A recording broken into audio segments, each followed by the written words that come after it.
Hey everyone, and welcome back to the Warcraft News. We've got a lot to talk about today with Blizzard's financials, lots going on in-game, and major updates to patch 8.3, plus a look into some of the possible release dates for World of Warcraft Shadowlands. First though, November is Pin Month on Patreon. In addition to our regularly scheduled Demon Hunter set, we are also doing our first ever pin. It was a bunch of fun to create, and Patreon's a massive help for us, and you'll get great loot in return. It's also directly helped us bring on our new editor, and you'll see the boons of that very soon in our future content. But okay, with that covered, let's get into the news. So it's only a few quarters after the earnings call the reported record revenues, but was followed up by the dismissal of 800 Blizzard staff. The last 12 months certainly have been challenging for Blizzard, so all eyes have been on their earnings report, especially this time post-Classic. And interestingly enough, they have reported a strong enough third quarter for 2019. In this period, the company has had 33 million monthly active users across its platform. Net revenues of $394 million were reported, with an operating income of $74 million in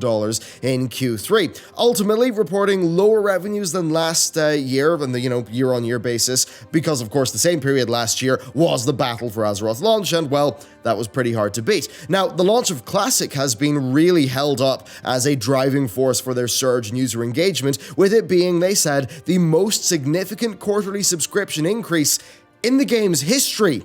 All of its history. Now, this could be seen as a sign of how strong the game currently is, or conversely, the state of player engagement prior to Classic not really being great. Then another thing we've seen continue is them actually present Classic and Contemporary Warcraft as like the same community, and I think that's a pretty clear indication that Blizzard will be layering their content releases between the two different platforms going forward, and I suppose more on that when we talk about the Shadowlands release dates. Now, the Q&A section that is traditionally used by investors to air their anxieties, and well, it had minimal mention of World of Warcraft, with Cody Johnson using the one question fielded about it pretty much as a chance to do a glorified victory lap. Now, in this, he said the player engagement is healthy going into Q4, and that Shadowlands has strong potential for player retention. Now, looking at the past numbers, what's interesting to me is that the previous largest quarterly jump ever was from the end of MOP to the launch of WoD, and that saw 2.6 million players return. So clearly, Classic's doing more than that. I don't think that it would be absurd to say that it's 3 to 4 million more people, more subs.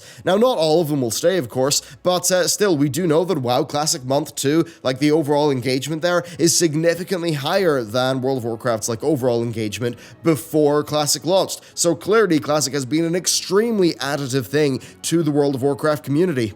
And speaking of that, well, Classic Phase 2 unlocks the week beginning the 12th of November. Outside the early release of Dire Maul, this will be the first content update for Classic. So what can we expect from Phase 2? Well, the PvP honor system launches. There was no barrier to PvP previously, but a substantive reward system, well, that's going to drive a lot more PvP on most servers. We're definitely going to see over the coming weeks an explosion of activity, especially in Hillsbrad and the Barrens, and I suppose some of Stranglethorn as well. Now, at BlizzCon, Ian recommended the players finish up whatever quests they've got in those areas, and well, with our server of Shazrath, I'm expecting hundreds of players to be battling between Taran Mill and South Shore in the coming days. This also will, of course, come with PvP rewards, but remember, you're not going to see Battlegrounds launch until Phase 3. Of course, that's not all. PvE players will get the world bosses Lord Kazak and Azuragos. Now, Blizzard actually previously stated that they would not launch any world bosses until layering would no longer be needed. Now, Blizzard will be able to synchronize the end of layering with the release of Phase 2, and I think that would all be pretty darn exciting.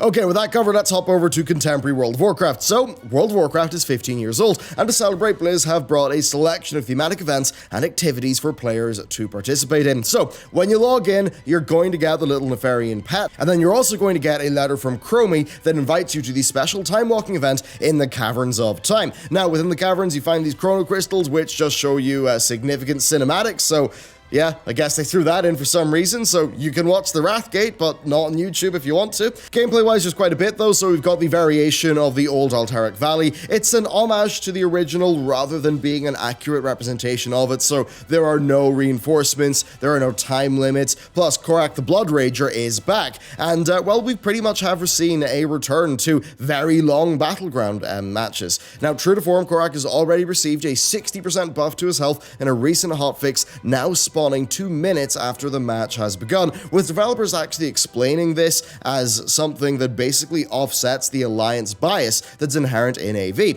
Now, there's also faction-specific mount rewards and returned weapons, such as the Ice Barbed Spear, which are, clear callbacks to the original AV rewards, so you can get all that stuff. Pretty fun. Overall, you just want to head there and complete the quests from your base, and that will get you most of it. Of course, that's not all, because we do have Memories of Azeroth, which is our new 3-winged time-walking raid. Now, each wing, one for the Burning Crusade, Wrath of the Lich King, and Cataclysm, will include bosses idiomatic of not just those expansions, but also the design ethic of the time.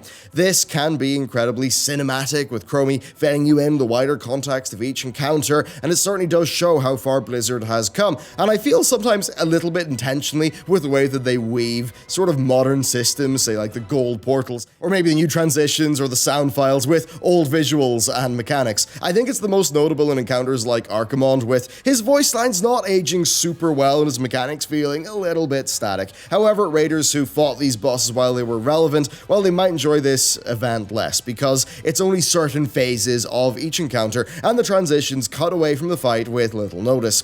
There are a few other questionable aspects here, such as it only being available through LFR. The generally chaotic nature of LFR means that bad positioning on, say, Lich King's Defile will just cascade into a wipe, and that'll reset the entire raid back to the first boss, Hygen, which I don't think's massively fun.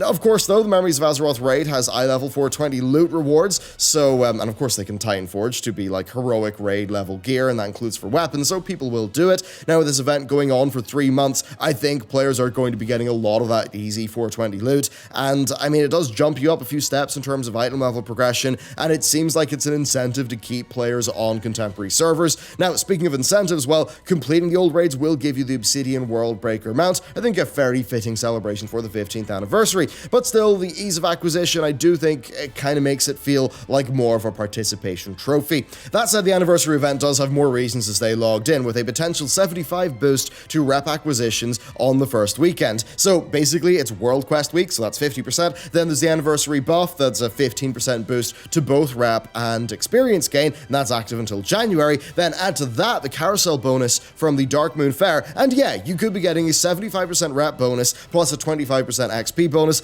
Great for leveling your alts, great for getting Pathfinder if you haven't really done that yet, so there's that. Now, the Dark Moon Fair will be returning in December and in January, so there'll be 2 more opportunities to really maximize the stacking of those boosts. Then a few things to round out the anniversary event. Players can get the Spellstone Delight. Now, this is pretty crazy. It's a purchasable item that gives you 100% move speed outside of instances for 30 seconds, and to be honest, it seems absurdly good. I'll be stocking up on like half a bank full of them, but it would be nice to get clarification from Blizz as to whether they will persist outside of the event. Then, the overtuned Corky Goggles, they're back.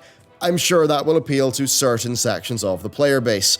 Then next up, patch 8.3. This has been confirmed to be launching early 2020, and this will be over the consistent 3-month patch cycle they normally want, with Rise of Ashara then launching on the 25th of June, and 8.2.5 feeling very light content-wise. We're 7 months between significant content patches. Now, with the anniversary event ending in January, that would all hint at a post-Christmas launch, and it certainly seems like the 15th event is lasting for so long because it's the main thing that'll be holding the fort till the late release of 8.3. So, discounting a potential patch 8.3.5, we may be looking at least a further 7 months after 8.3 till Shadowlands' launch, and that's if it launches in August, which it really doesn't seem like it will.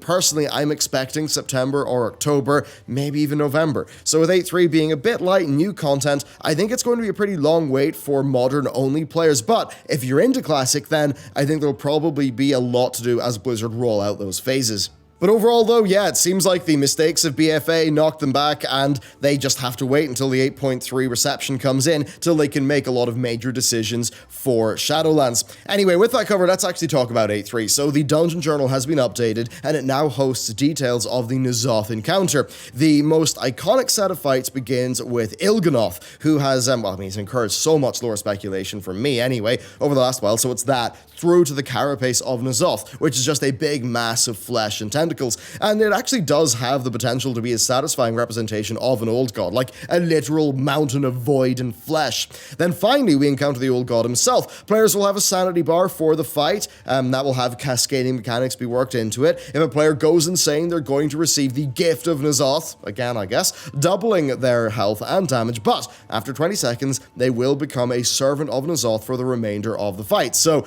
not something you'd want. Then in phase 2 of the fight, players will have to fend off tentacle ads, then select champions will delve into the most subversive visions of N'Zoth. Now this includes the corruption of Deathwing, so seeing him broken over Wormrest Temple, and also the treacherous bargain, which actually shows details of Ashara's pact with Sylvanas. So that all seems pretty cool. They're both significant visions for the lore fans. Now players will be able to weaken N'Zoth's psyche from within those visions in a similar manner to the weaknesses induced through, say, invading Cthulhu's stomach or going through Yogg-Saron. It's pretty nice to see more old god visions. Of course, that is just like the brain visions that we saw with Yogg, so that's pretty cool. Now the fight's climactic final phase will see N'Zoth warp reality to bring the Chamber of the Heart to him in an attempt to corrupt Azeroth's world soul. Now this, if all done correctly, could be visually amazing, but based on that early leak of how the fight ends, it kind of does make me want to wait and see to actually, well, do the raid in one way or another before I really make a call on it. Then next up, we are getting a clearer picture of how corruption is going to work, and it does seem like Blizz is taking feedback from the community on board. So first, we have seen corruption amounts on armor now become static, and that does of course lessen the RNG burden, and it does make the system a bit easier to navigate, so that's really good.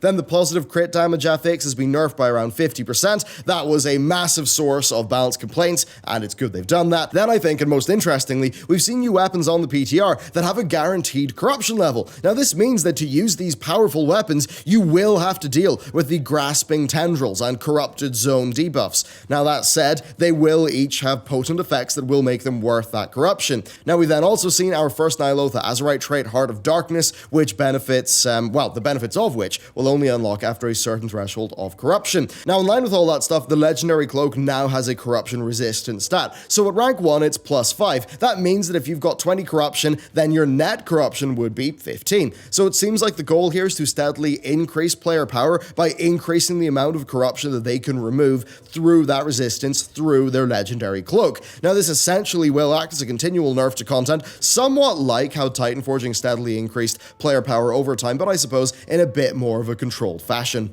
Then next, let's talk about some new rewards. So, Mythic players will get the Awakened title for getting +10 in every dungeon, and then the Awakened Mindborer mount for +15. And this includes, of course, Upper and Lower Mechagon. Overall, it's great to see Mythic Plus get that type of reward, so really good move there. We then got a reskin Mists of Pandaria Collector's Edition mount with Pau P and Ren Stalwart Hound. We don't exactly know if these can fly yet, like the previous reskinned Quillen from the Island Expeditions was actually couldn't, so maybe they're trying to preserve a unique feature there for the collector's edition version of the mount, but anyway, there's that. The next Dune Gorger Kralok in Vol'Dun is going to drop the Brown Alpaca mount. Depending on the drop rate though, that might be quite difficult in terms of its acquisition, as this boss is associated with the Sandswept Bones world quest, and therefore it's attached to a pretty long spawn cycle, so that one might actually be pretty darn hard to get your hands on. But anyway, that's us for the Warcraft news. Kind of nice that, aside from Shadowlands, we had so much stuff to talk about. It's definitely interesting seeing 8.3 evolve in the PTR. It's obviously, it's an interesting patch. There's a lot of content reuse. There's also a lot of smart ideas, and it's clear that Blizzard are testing quite a lot of stuff. So, it'll just be interesting. I'm really hoping that's early January and not February in terms of the release date, because, if it's February, that would be a little bit scuffed, or, February, March, something like that. But anyway, let me know what you think about the various different release dates like 4.8.3 and Shadowlands. I'd love to know how that fits into your schedule, just what you feel about the health of the game after all the information we've got recently. So let me know if you want to help us out and get some really cool pins. Check out the Patreon. And with that, thank you very much for watching this video, and I will see you next time.